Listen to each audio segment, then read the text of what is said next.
Hey, welcome back. You may notice something a little different about the shed.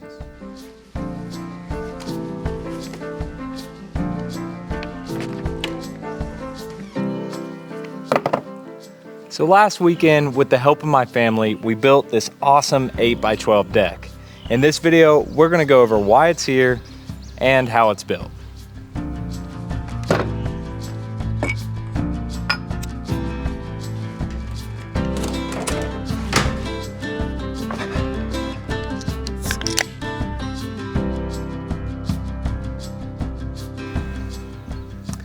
So this little shed behind me is 180 square feet.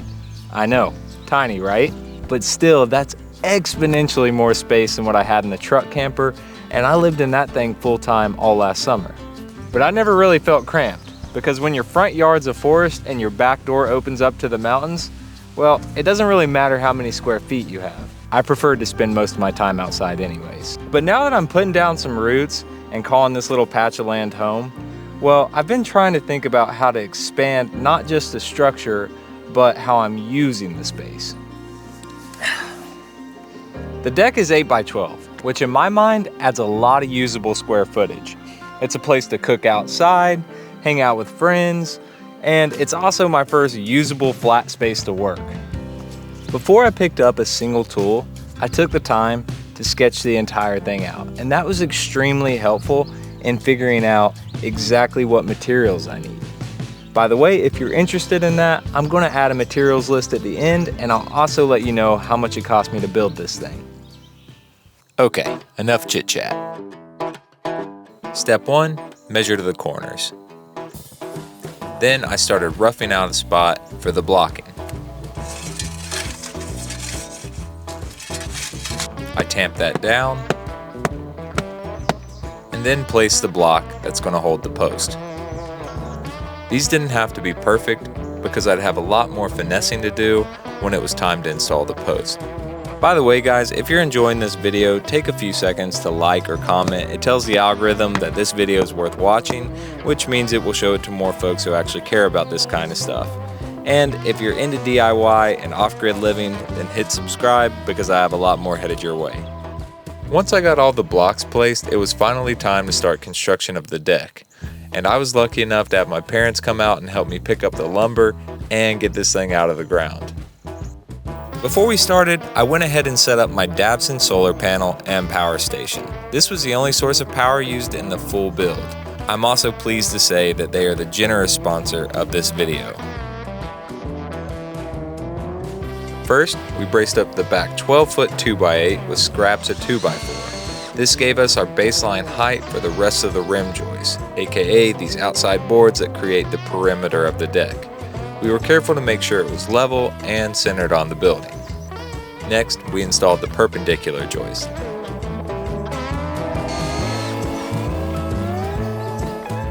Again, checking for level and bracing it off with the 2x4. I gotta say, having my folks out here helping with this build was something really special. When I was a younger guy, I had a tendency to think I already knew everything, and I didn't have much time for parental advice. Shocking, I know. But now, I try to soak up every bit of wisdom I can and really embrace the time I get to spend with them. Turns out they may have had a few good pointers along the way. Just don't tell them I said that. And just like that, the rim joists were done and the deck was beginning to take shape. All that was left to do was pull the diagonal measurement from both sides to make sure that the deck was square. And to make sure it stayed square, we installed this diagonal 2x4 brace.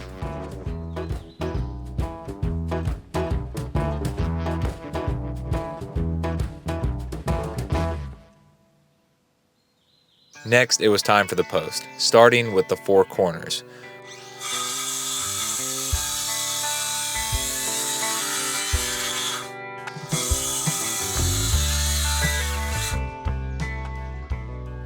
We decided to notch these out so that the weight of the deck would be supported by the post itself in addition to the carriage bolt. I'll go into detail on this process later.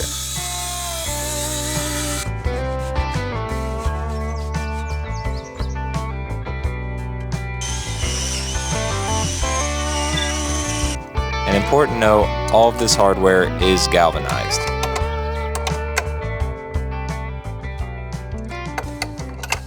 After about 3 hours of heavy tool use and swapping out batteries, with full sun on the solar panel, the Dabbsson was still holding strong at 100%. Pretty impressive, honestly. Once we finished a post, we would just move to the next until all 4 corners were done.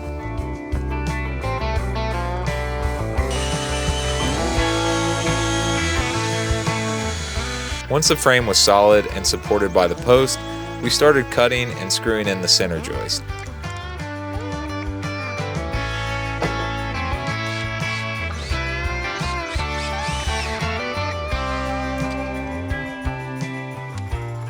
All of these joists are spaced 16 on center. Once the cloud started to roll in, naturally the solar wasn't keeping up quite as much with the charging, but it was still pretty good.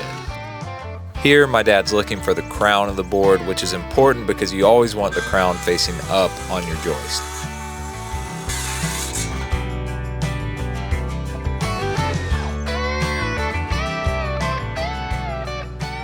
We had one little problem area where the board was a bit bowed out, but my dad came up with the idea to use a ratchet strap to help pull in that gap, and that worked great. By the time we finished the joist, my folks had to head home and I had to head over to Planet Fitness for a shower. But afterwards, I couldn't resist a little more productivity and I wound up nailing on the joist hangers that evening.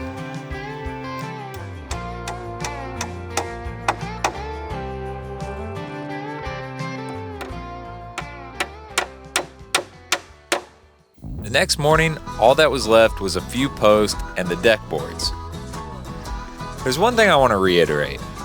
I don't have any formal construction experience. I'm figuring all this stuff out as I go. And if you're thinking about doing something similar, definitely do your own research, especially when it comes to local rules and building codes. But that said, it's kind of wild that we live in a time where we can learn almost anything from each other. This whole shed to tiny home journey has taught me more life skills than I ever expected. And every project feels like a deposit into a skill set that leads to more freedom and independence. And I hope it sparks something in you too. If there's something you want to do or build, then learn about it, come up with a plan, and go do it. If it matters to you, it's worth figuring out. To make the notch, I measured from the block to the bottom of the rim joist, transferred that to the 4x4, and then marked 1.5 inches down on the flanking sides of the post. I set the saw to 1.5 inches and made the first perpendicular cut. And then I set the saw to full depth and cut the notch nearly down to the first cut. Then repeat on the other side.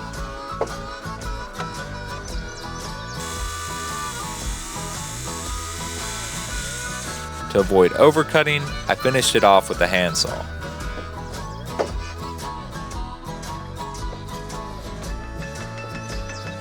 Next, I just had to make sure that the post was plumb before clamping it off and drilling out the holes for the carriage bolt. This giant 1/2-inch auger bit was a little bit expensive, but I think it was well worth the price. With the holes drilled, I just had to tap in the carriage bolts, add a back washer and a nut, and then tighten the whole thing down.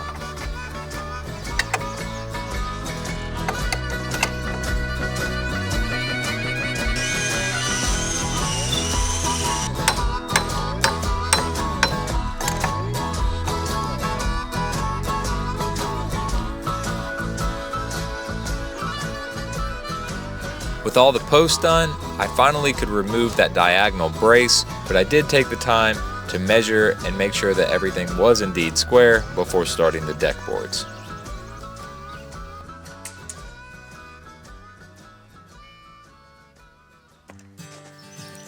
Now for the satisfying part, deck boards, going down one by one. A few things worth mentioning here. I flushed up the boards on this near side and then pre-drilled them to avoid splitting the edge. I also regularly measured the distance from the board to the building to keep that measurement consistent the whole time, so I didn't wind up with a wedge plank at the end.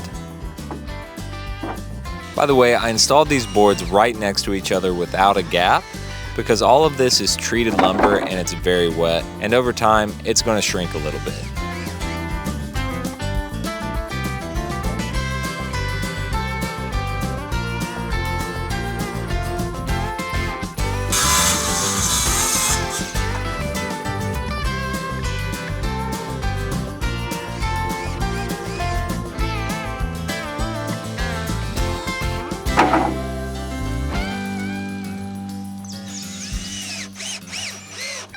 A lot of these boards have a bit of a bow, but it comes out pretty easily as long as you lean your body weight into it.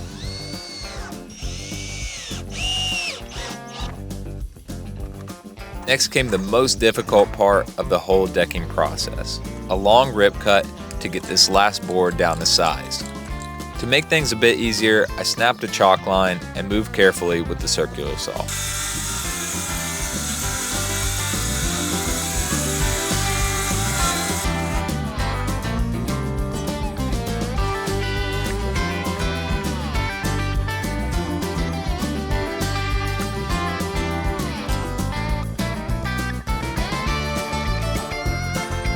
A perfect fit.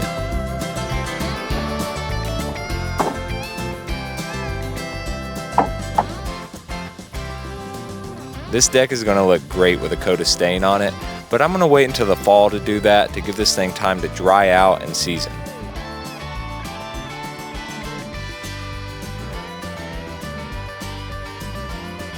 Wow, what a satisfying feeling. And just to finish things off, I cut off the excess from the far side of the deck.